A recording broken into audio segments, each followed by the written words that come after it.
Hey guys, so I wanted to test the Rode VideoMicro attached to my GoPro 5. Today's kind of a windy day and there's a trash truck going down the street right now, so I'm not sure if you can hear that. But this is the camera connected to the VideoMicro by Rode. This is the GoPro without an external mic attached in the standard housing and with wind mode turned off. And still pretty windy. Trash truck headed down the street. So I'm curious to see what that sounds like.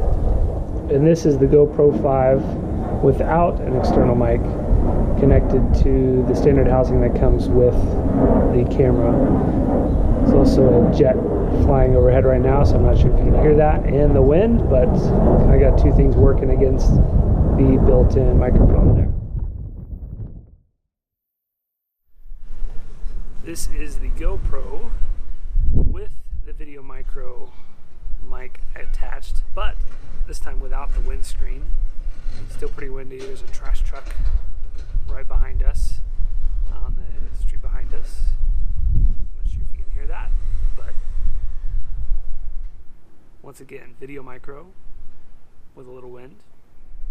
This is the GoPro with the VideoMicro attached, but no windscreen.